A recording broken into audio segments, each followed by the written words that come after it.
Months had passed since the alliance between humanity and the Zorathians was solidified. The galaxy was quieter now, but the scars of past conflicts remained visible. Entire planets were still recovering from the devastation caused by the Rogue, factions that had sought to undermine Kael'vor's leadership. Yet amidst the rebuilding, there was a sense of cautious optimism. For the first time in centuries, species across the galaxy dared to dream of a future without fear. Commander Daniel Carter and his crew aboard the Odyssey had become symbols of this new era. Their bravery in standing alongside the Zorathians inspired others to follow suit. Diplomatic missions multiplied, and Earth became a hub for interstellar cooperation. Representatives from dozens of species gathered on the blue planet, sharing knowledge, resources, and ideas. Humanity's adaptability and creativity earned them respect far beyond what anyone had anticipated. But not everyone welcomed this change. In the shadows of the galaxy, remnants of Vorak's faction plotted their revenge. Though exiled, they refused to give up their vision of a Zorathian empire ruled solely by strength. They believed the alliance with humans was a betrayal of everything their species stood for, and they were determined to destroy it. One evening, as the Odyssey prepared for another voyage, Emily Ross sat in her quarters reviewing data from recent diplomatic exchanges. She noticed something unusual, a pattern of encrypted messages being sent from various points in space. At first glance, they seemed random, but when she cross-referenced them with known locations of former Zorathian outposts, a chilling picture emerged. "Commander," she said urgently, rushing to the bridge, "I think we have a problem." Daniel looked up from his console, immediately sensing the urgency in her voice. "What is it?" "These messages, they're coming from places controlled by Vorak's followers. I think they're planning something big." Ryan Keller frowned, leaning over Emily's shoulder to examine the data. "You sure about this? Could just be noise." "I'm sure," Emily insisted. "Look at the timing. Every transmission coincides with movements near key supply routes. They're coordinating an attack." Laura Bennett joined the conversation, her face pale. "An attack on what? Us? Earth?" "We don't know yet," Daniel said firmly. "But if Vorak's people are involved, it won't be small. We need to warn Kael'vor." Without wasting a moment, the Odyssey set course for the Zorathian flagship. When they arrived, Kael'vor listened intently as Emily explained her findings. His expression darkened with each passing second. "This cannot stand," he growled. "If they strike, it will undo everything we've built." "What's the plan?" Daniel asked. Kael'vor hesitated before answering. "We must act quickly. My fleet will patrol the most vulnerable areas. But we also need eyes on the ground, agents who can infiltrate their ranks and gather intelligence." "That's where we come in," Daniel said confidently. "Let us help. Our ship is smaller, faster, and harder to detect. We can get close, without raising suspicion." Kael'vor studied him for a moment before nodding. "Very well. But be careful. These are dangerous foes. With their mission clear, the Odyssey slipped into enemy territory.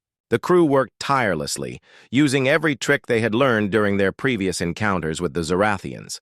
Emily hacked into communication networks, uncovering details about the planned assault.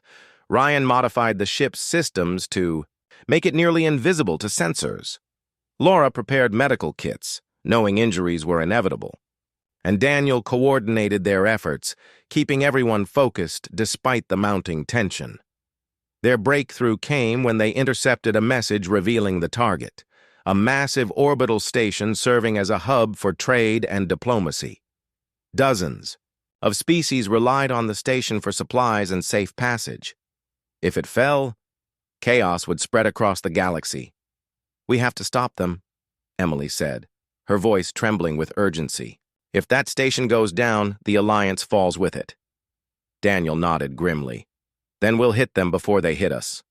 The operation was risky. The Odyssey positioned itself near the station, pretending to be a routine supply vessel. Meanwhile, the crew deployed stealth drones to monitor the attackers' approach. When the enemy ships emerged from hyperspace, the humans struck first, disabling several vessels before they could react. But the fight wasn't over. The remaining ships launched boarding parties intent on seizing control of the station. Daniel led a team onto the battlefield, fighting alongside Zorathian reinforcements sent by Kael Vor.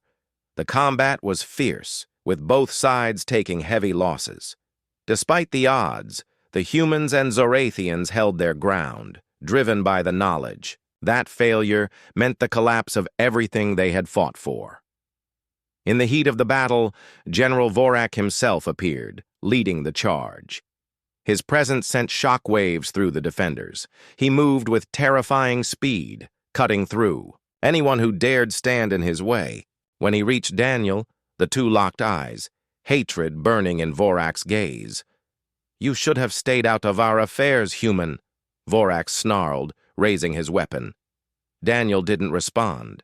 Instead, he relied on agility and strategy, dodging Vorak's attacks and looking for weaknesses. The fight seemed impossible. Vorak was stronger, faster, and more experienced. But Daniel remembered something Kael Vor had once said.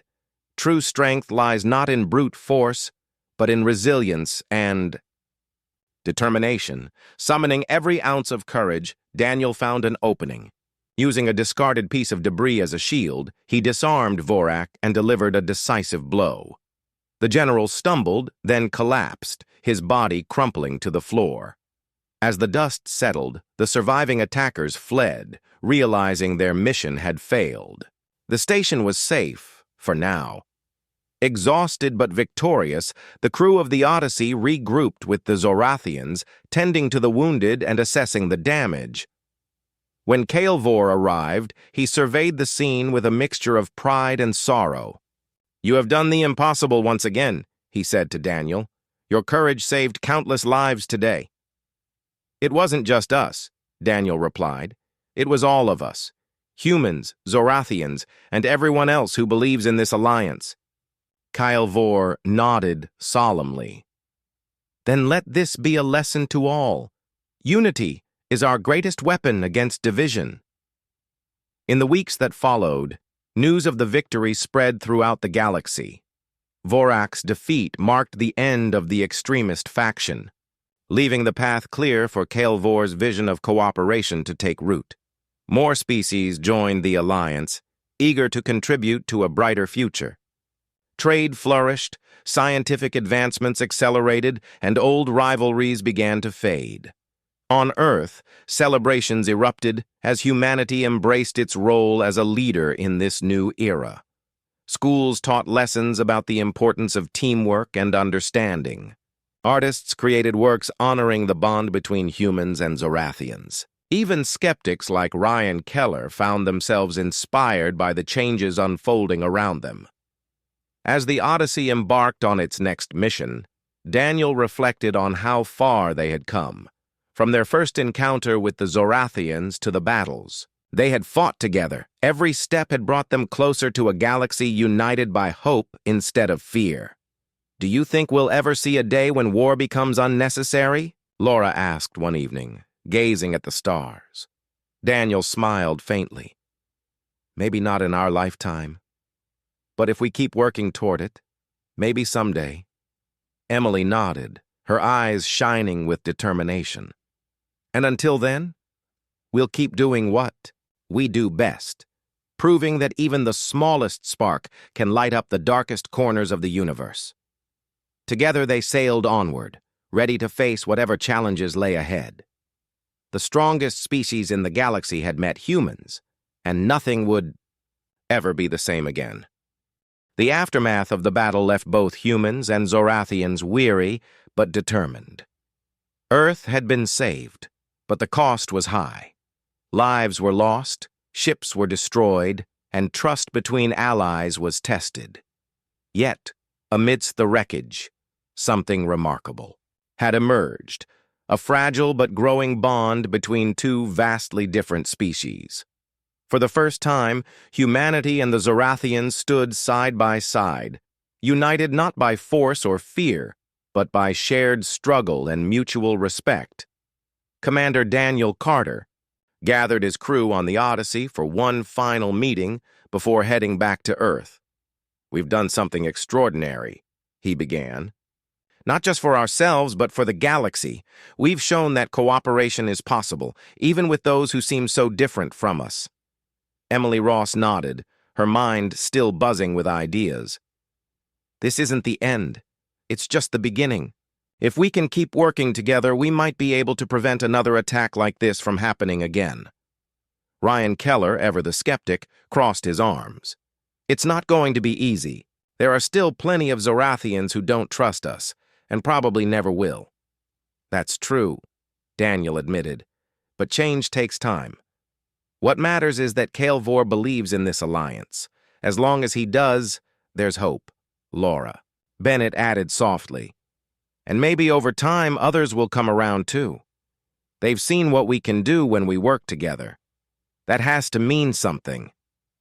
With their mission complete, the Odyssey set course for Earth. Along the way, the crew prepared reports detailing everything they had learned about the Zorathians, their strengths, their weaknesses, and their potential as allies. These documents would be crucial in convincing Earth's leaders to support the budding partnership. But as they approached their home planet, uncertainty lingered. Would humanity embrace this new relationship, or would fear drive them to reject it? When the Odyssey touched down on Earth, the crew was greeted by government officials eager to hear their story. Daniel delivered a clear message. "The Zorathians are no longer our enemies. They're our partners. Together, we stopped a disaster that could have wiped out entire civilizations. This alliance is our best chance at survival and at building a better future." Some leaders were hesitant, concerned about relying on such a powerful species. Others saw the opportunity for growth and protection. After days of debate, a decision was made. Earth would officially recognize the alliance with the Zorathians and establish diplomatic relations. It was a bold step, one that marked a turning point in human history. Meanwhile, aboard the Zorathian flagship, Vor faced his own challenges. General Vorak and his followers continued to oppose the alliance, spreading rumors and sowing discord among the ranks. "You're making us weak!" Vorak shouted during a heated council meeting. "These humans are parasites, feeding off our strength!" Vor slammed his fist on the table, silencing the room. "Enough! The humans proved their worth in battle. Without them, we would have failed. Our empire cannot survive through conquest alone. We must adapt or perish." His words carried weight, but not everyone was convinced. Tensions simmered beneath the surface, threatening to boil over at any moment. To address these issues, Vor called for a grand assembly of Zorathian leaders and representatives from other species under their rule. He invited the humans to attend, hoping their presence would demonstrate the benefits of unity. When the day of the assembly arrived, the chamber buzzed with anticipation. Hundreds of beings filled the space, each representing a different corner of the galaxy. At the center stood Vor, flanked by Daniel and Emily. The sight of a human standing alongside a Zorathian leader sent shockwaves through the crowd. Vor addressed the gathering in a deep, commanding voice. "For centuries, we have ruled through power and dominance. We believed strength was the only path to survival, but recent events have shown us otherwise. The humans taught us that true strength lies not in conquering others, but in working together. Today I propose a new era, one of cooperation, understanding, and peace." The room erupted into murmurs. Some cheered, inspired by the vision of unity. Others booed, unwilling to abandon old ways. Amidst the chaos, General Vorak stepped forward, his eyes blazing with defiance. "You betray our traditions," he roared. "You dishonor everything we stand for." Before anyone could react, Vorak lunged at Vor, drawing a weapon. Chaos broke out as guards rushed to intervene. But Daniel moved quickly, stepping between the two leaders. With surprising speed, he disarmed Vorak, holding him at bay until the guards arrived. The incident stunned the crowd. For a brief moment, all eyes turned to Daniel. Here was a human, a creature considered weak by Zorathian standards, standing tall against one of their own. Slowly, applause began to ripple through the chamber, growing louder until it filled the entire space. Kael'vor placed a hand on Daniel's shoulder, his expression unreadable. "You risked your life for me," he said quietly. "Why?" "Because you've risked yours for us," Daniel replied simply. "That's what allies do." In the days that followed, Kael'vor took decisive action to quell dissent within his ranks. Vorak and his followers were exiled, stripped of their titles and influence. While some grumbled about the punishment, most recognized the necessity of maintaining order. Slowly but surely, the tide began to shift. More Zorathians embraced the idea of cooperation, inspired by the example set by their leader and his human counterparts. Back on Earth, humanity adjusted to its new role in the galaxy. Diplomatic missions traveled regularly between planets, fostering relationships and sharing knowledge. Scientists like Emily worked closely with Zorathian researchers, pushing the boundaries of technology and medicine. Engineers like Ryan collaborated on projects that benefited both species, while medics like Laura helped heal wounds, both physical and cultural. But perhaps the greatest change came in the hearts of ordinary people. Stories of the Alliance spread across Earth, sparking curiosity and wonder. Books, films, and art celebrated the courage of those who dared to bridge the gap between worlds. Children dreamed of exploring the stars, no longer afraid of what lay beyond. One evening, as the Odyssey prepared for another journey into space, Daniel stood on the observation deck, gazing at the stars. Emily joined him, holding a tablet filled with notes for their next mission. "What are you thinking about?"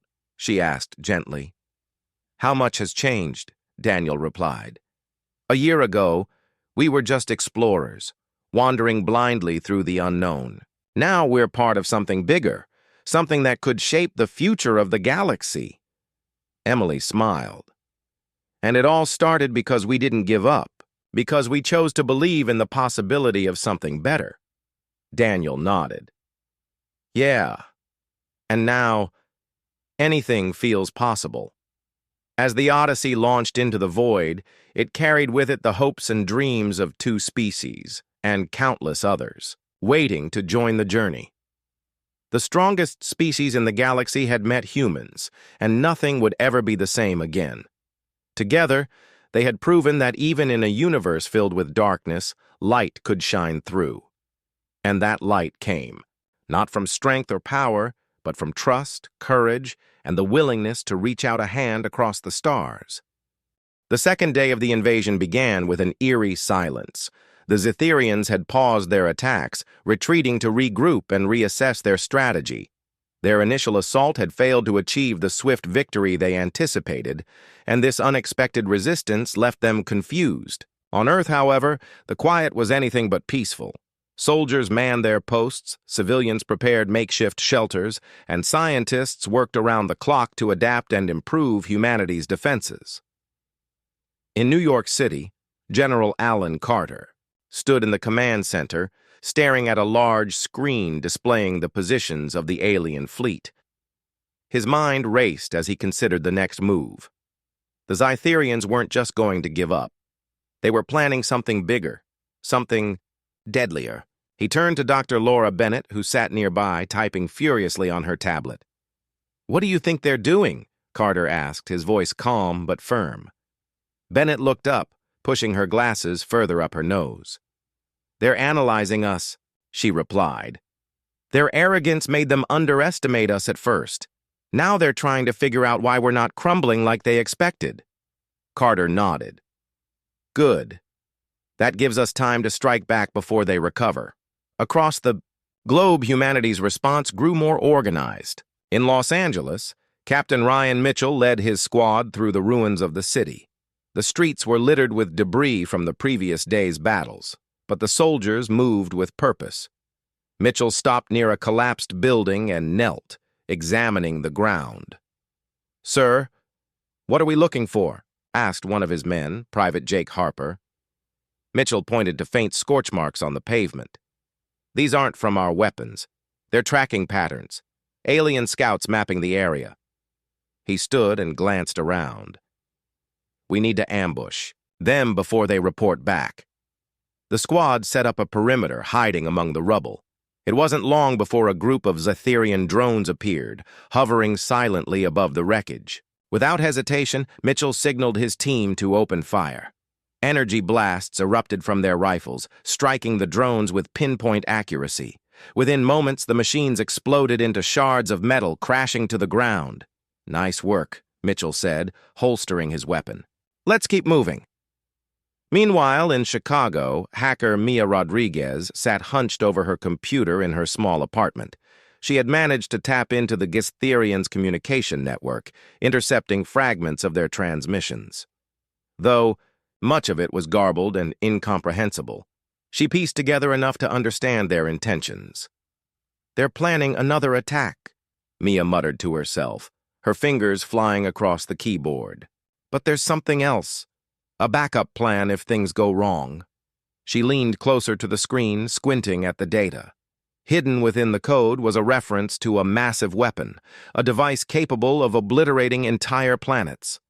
Mia's heart raced as she realized the stakes. If the Zetherians couldn't conquer Earth, they would destroy it instead. Grabbing her phone, Mia dialed a number she had memorized days earlier. After a few rings, someone answered. "General Carter, this is Mia Rodriguez. I've got critical intel about the aliens' plans." On the other end of the line, Carter listened intently as Mia explained what she had discovered. "Understood," he said when she finished. "Stay safe and keep digging. We'll handle the rest." As the hours passed, humanity's countermeasures became more sophisticated. In orbit, fleets of sleek starships emerged from hidden docks, catching the Zetherians off guard. These vessels, designed using reverse-engineered alien technology, dwarfed the invaders' cruisers. Piloted by skilled individuals like Lieutenant Emily Dawson, they launched daring raids against the enemy. Fleet Dawson's ship zipped through space, weaving between larger vessels as she targeted key points in the Zetherian formation. Her co-pilot, Corporal David Lee, monitored the controls, ensuring their shields held steady against incoming fire. "Target locked," Lee announced, his voice steady despite the chaos around them. "Fire," Dawson commanded, gripping the controls tightly. A burst of energy shot from their cannons, striking an enemy cruiser and crippling its engines. Cheers erupted in the cockpit as the damaged ship drifted away, powerless. Back on Earth, Project Eclipse continued to play a crucial role. Autonomous war machines patrolled cities and rural areas alike, neutralizing threats with precision. Designed by Dr. Bennett and her team, these machines adapted to every new tactic the Zetherians employed. Each victory boosted morale, proving that humanity's technological advancements rivaled those of the invaders. Despite these successes, challenges remained. The Zetherians still outnumbered humanity's forces, and their sheer size posed a significant threat. In Sydney, a massive alien mech stomped through the streets, leveling buildings with each step. Civilians screamed and ran for cover as the towering machine unleashed devastating blasts of energy. Captain Sarah Hughes, leading a unit of armored vehicles, knew they couldn't take the mech head-on. Instead, she devised a risky plan. Ordering her team to split up, she directed half of them to draw the mech's attention while the others circled behind it. "Keep moving!" Hughes shouted into her radio. "Don't let it focus on any one target." The mech turned its head, tracking the vehicles darting around it. As it fired repeatedly, missing its targets, the second group positioned themselves strategically. One soldier, Corporal Michael Torres, aimed his anti-mech weapon carefully. The device hummed as it charged, glowing brighter with each passing second. "Now!" Hughes yelled.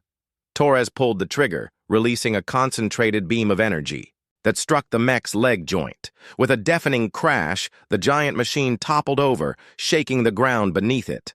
Cheers erupted from the soldiers as they regrouped, ready to face whatever came next.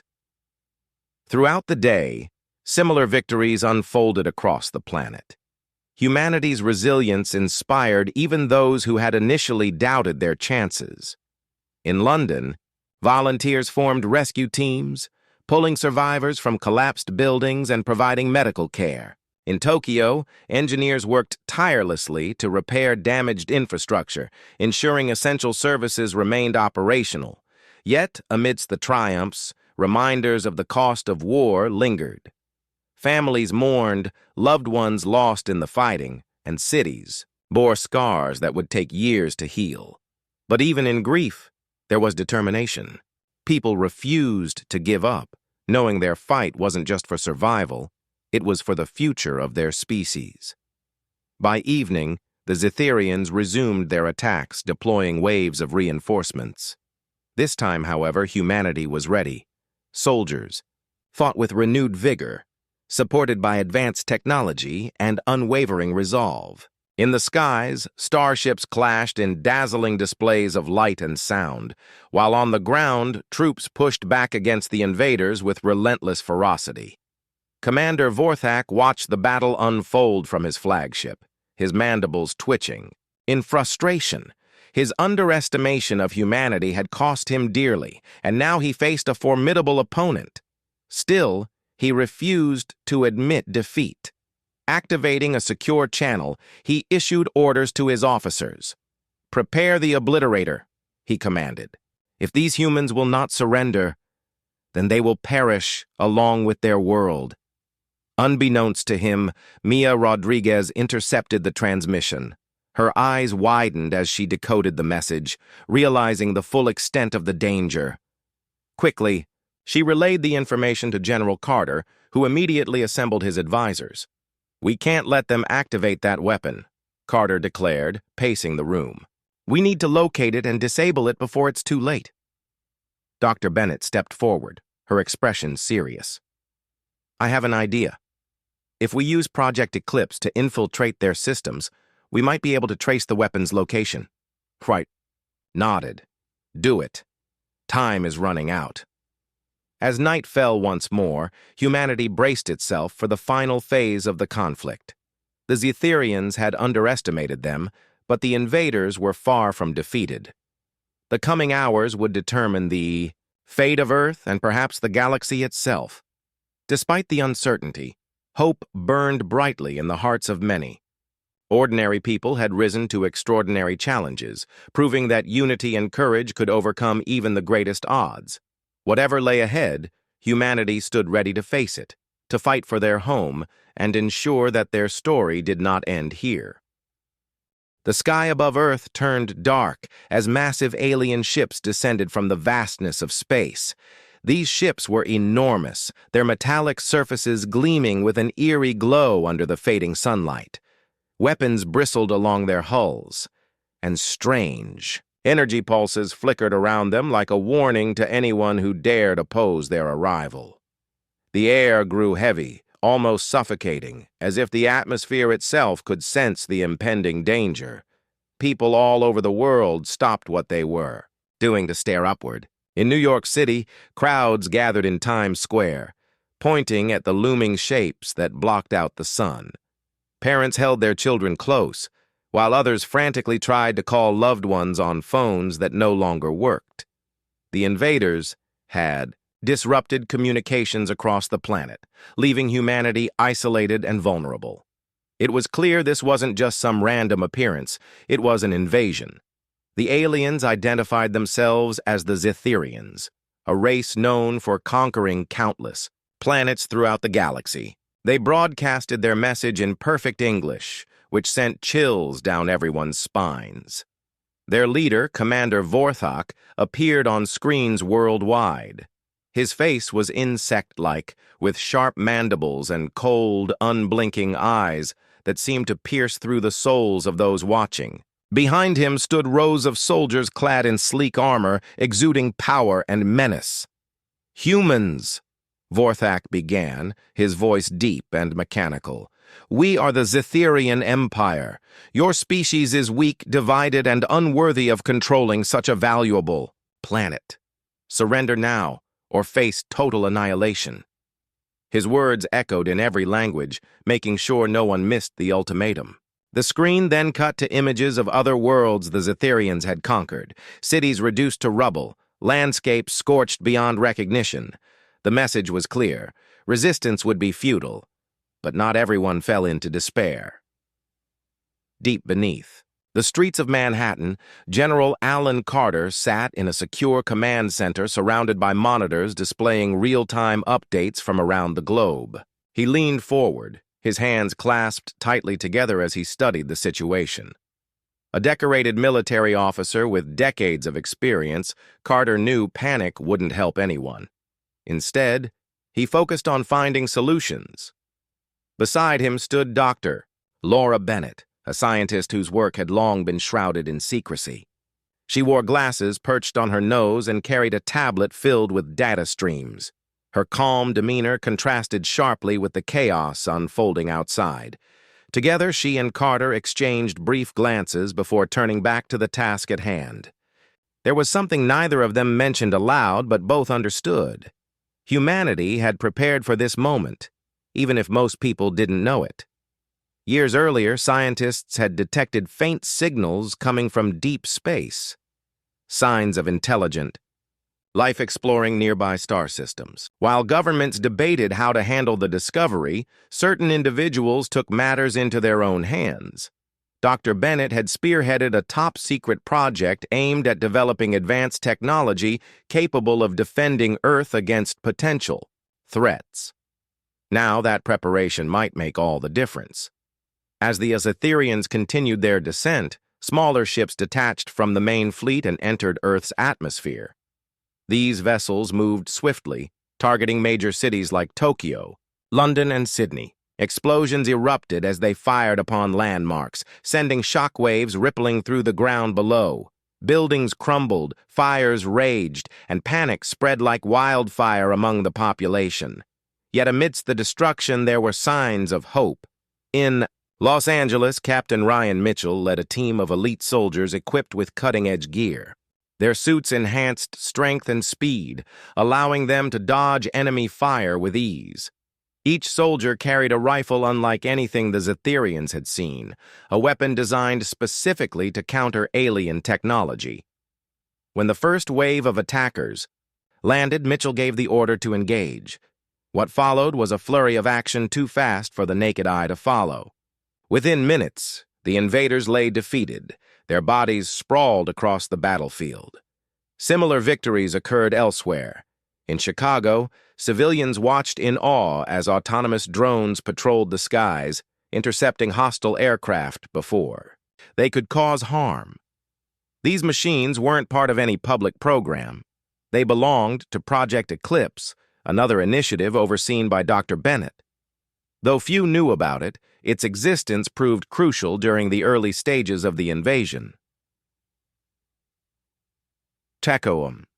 In the command center, Carter received reports of successful engagements from various locations. Despite the overwhelming odds, humanity was holding its ground. But he knew better than to celebrate prematurely. The Zetherians hadn't unleashed their full force yet, and when they did, things would get much worse. For now, however, he allowed himself a small smile. Maybe, just maybe, Earth stood a chance after all. Dr. Bennett remained focused on her tablet, analyzing data collected during the skirmishes. She noticed patterns in the Zetherians' tactics, patterns that suggested arrogance rather than careful planning. It seemed they underestimated humanity, assuming Earth's defenses would crumble easily based on outdated information gleaned from old television broadcasts and internet archives.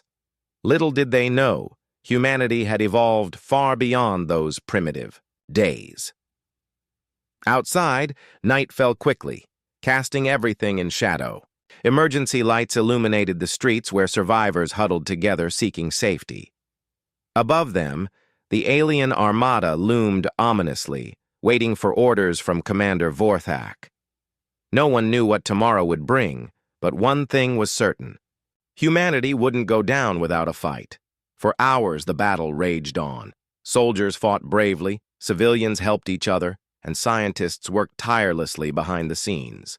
Every victory, no matter how small, fueled determination. And though fear lingered in the hearts of many, so too did hope, a fragile but powerful emotion that refused to die.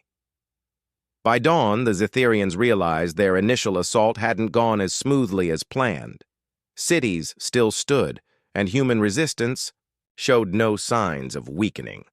Commander Vorthak clenched his fists in frustration, his insectoid features contorting with anger. He had expected an easy conquest, a swift domination of a supposedly inferior species. Instead, he faced an opponent, far more resilient than anticipated.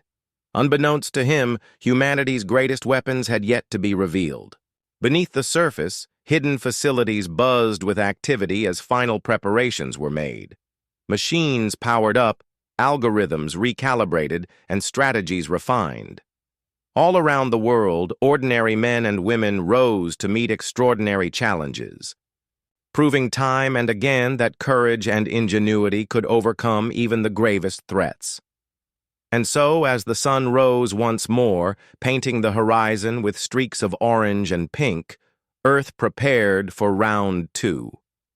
The Zetherians may have brought war to humanity's doorstep, but they had severely underestimated the resolve of the human spirit.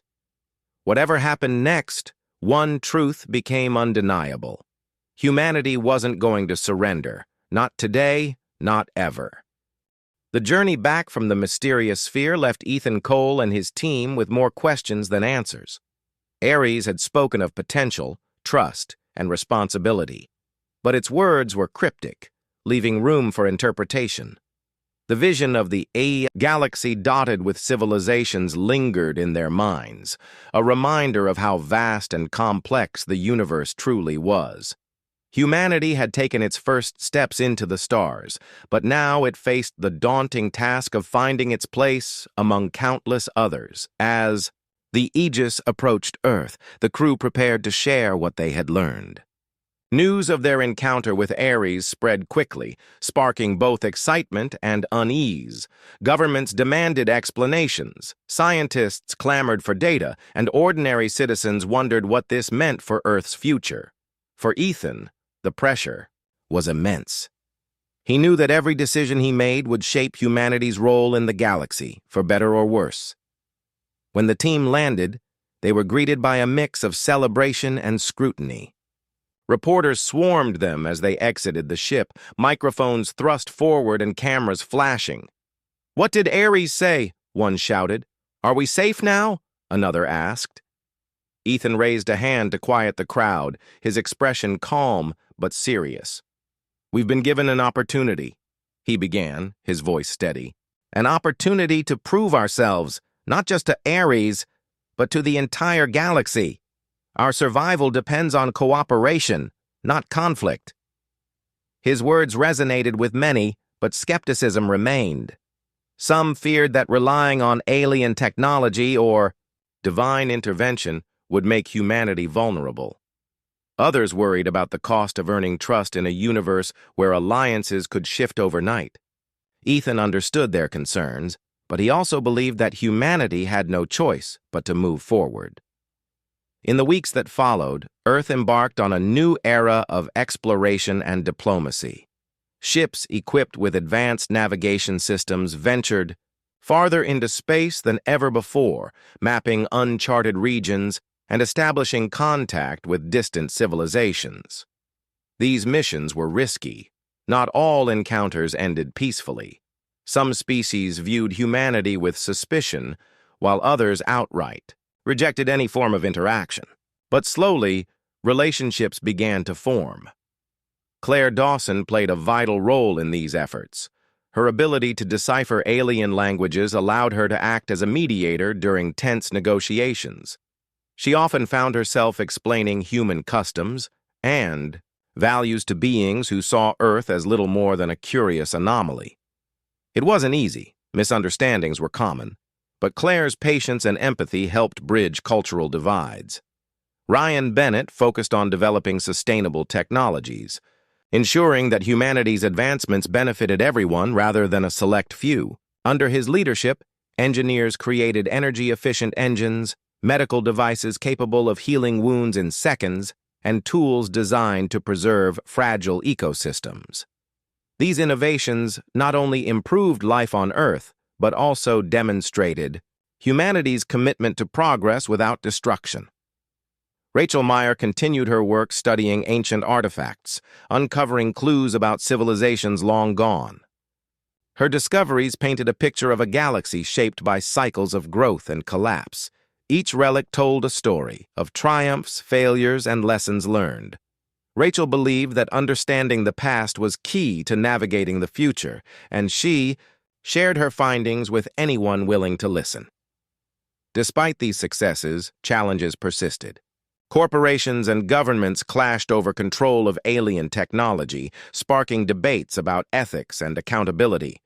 Protesters filled streets, demanding transparency and fairness. Tensions flared as fear gave way to greed, threatening to undo the fragile unity forged during the blockade crisis. Ethan found himself at the center of these conflicts, advocating for balance and restraint. He argued that humanity's survival depended not on dominance, but on collaboration. "We can't afford to repeat the mistakes of those who came before us," he told world leaders during a summit. "If we want to earn our place among the stars, we must act responsibly." His message inspired some, but resistance remained strong. Powerful interests sought to exploit the technology for profit, regardless of the consequences. Ethan knew it was only a matter of time before someone crossed a line they couldn't come back from. One evening, as Ethan reviewed reports in his office, Mia Harper entered, her face pale but determined. "We have a problem," she said, setting a tablet on his desk. Ethan glanced up, his brow furrowing. "What is it?" "It's Mars," Mia replied. "They're refusing to share resources with Earth." Ethan sighed, rubbing his temples. The Martian colonies had always been self-sufficient, but tensions between them and Earth had grown since the blockade. With limited supplies and growing populations, both sides struggled to meet demand. Now, it seemed, the situation was reaching a breaking point. "We need to negotiate," Ethan said firmly. "If we don't resolve this soon, it could escalate into something much worse." Mia nodded, though her expression remained troubled. "Do you think they'll listen?" "They have to," Ethan replied, "for all our sakes." The following week, Ethan traveled to Mars aboard a diplomatic shuttle. The red planet's surface stretched endlessly beneath him, dotted with domed cities and sprawling mining operations. As he landed, he was met by representatives of the Martian government, their expressions wary but professional. Negotiations were tense, with both sides presenting arguments rooted in necessity and survival. The Martians accused Earth of hoarding resources, while Earth countered that Mars had an obligation to contribute to the greater good. Hours passed without resolution, and frustration mounted on both sides. Finally, Ethan stood, his voice cutting through the tension. "This isn't about blame," he said, his tone firm but measured. "It's about survival. If we turn on each other now, we lose everything we've fought for." His words struck a chord. Slowly, reluctantly, the two sides began to find common ground. Agreements were made to share resources fairly, and plans were drawn up to establish joint ventures aimed at improving efficiency and sustainability. As Ethan returned to Earth, he felt a flicker of hope. The road ahead would be difficult, but humanity had proven itself capable of compromise, even when it mattered most. Meanwhile, in the depths of space, unseen forces continued to watch Earth closely.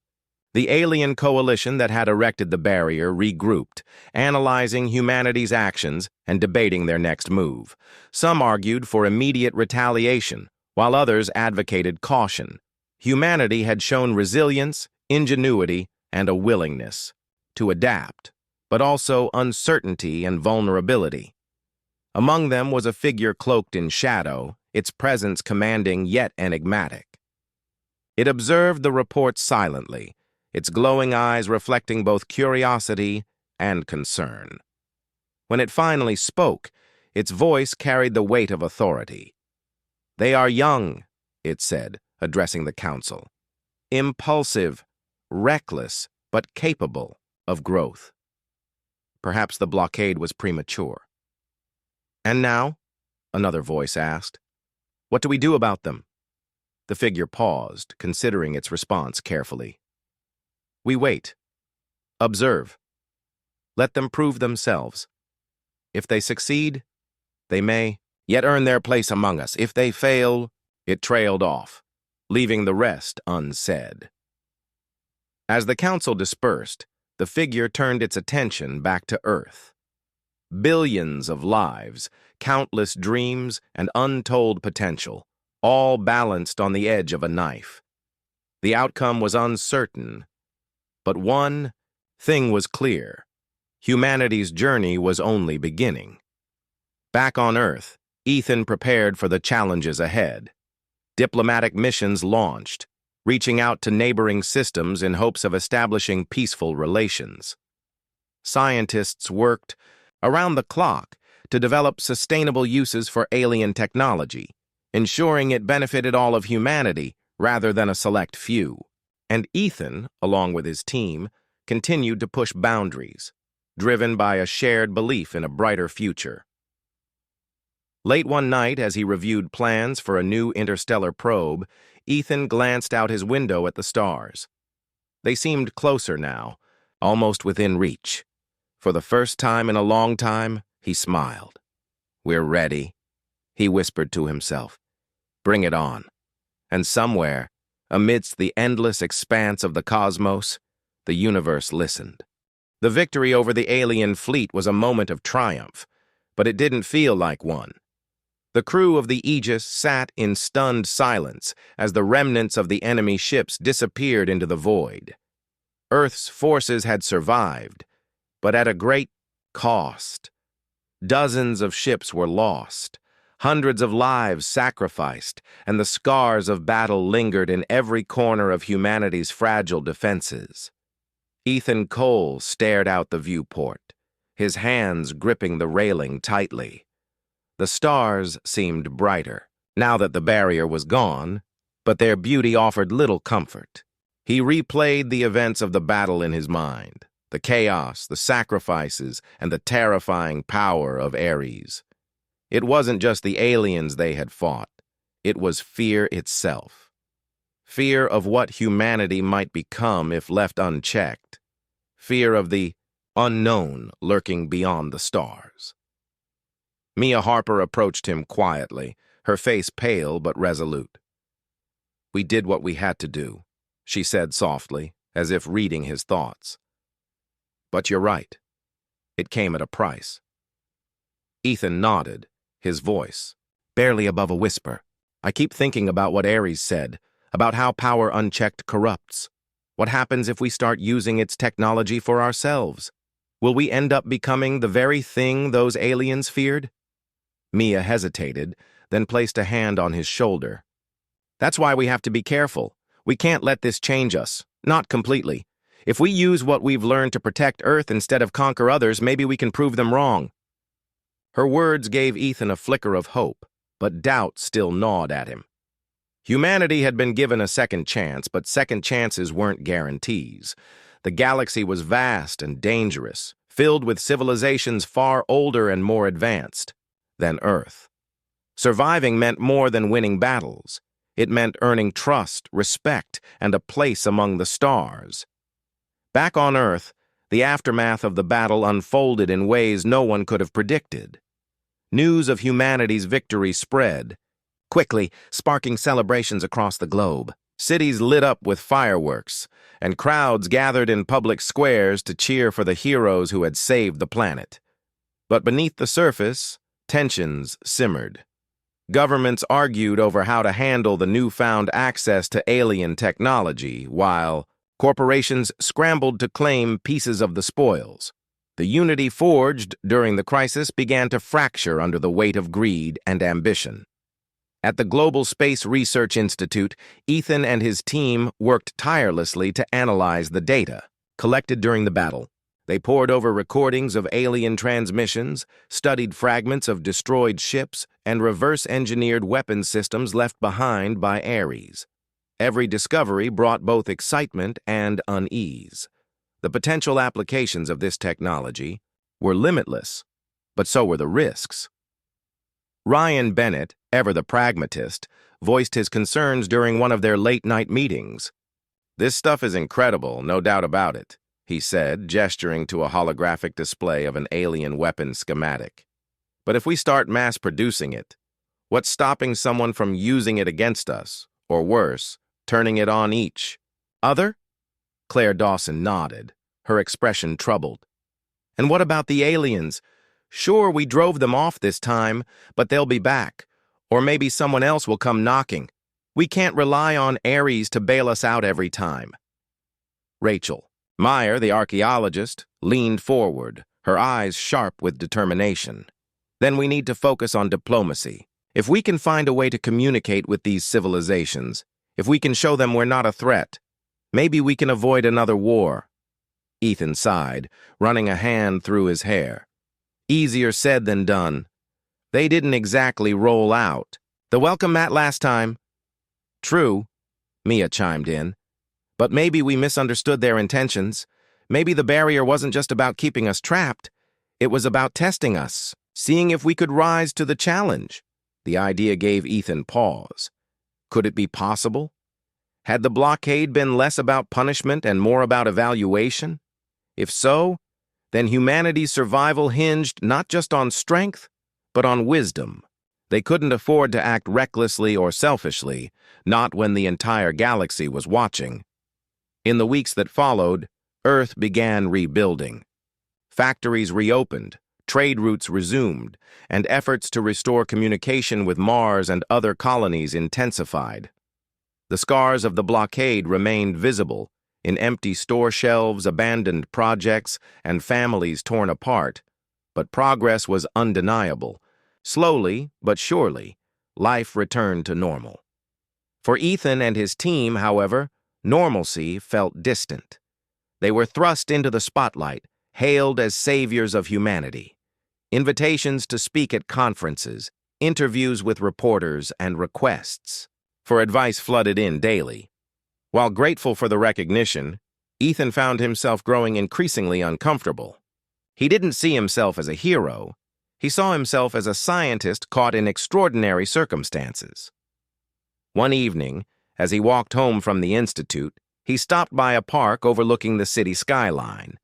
The lights twinkled like stars, a reminder of how small yet significant Earth was in the grand scheme of things. As he stood there, lost in thought, a familiar voice startled him. "You look like you're carrying the weight of the world." It was Claire. She held 2 cups of coffee, offering one to Ethan with a small smile. "Figured you could use some company." Ethan accepted the drink gratefully, taking a sip before responding. "Feels like I am sometimes.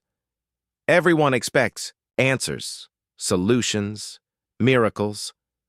But I'm just a guy trying to make sense of all this." Claire sat down beside him, her gaze fixed on the horizon. "You're more than that, whether you want to admit it or not. You brought us together, kept us focused when everything seemed hopeless. That counts for something." Ethan chuckled dryly. "Yeah, well, let's hope it counts enough to keep us alive out there." They sat in companionable silence for a while, watching the city pulse with life. Eventually, Claire spoke again. "Do you think we'll ever hear from Ares again?" "I don't know," Ethan admitted.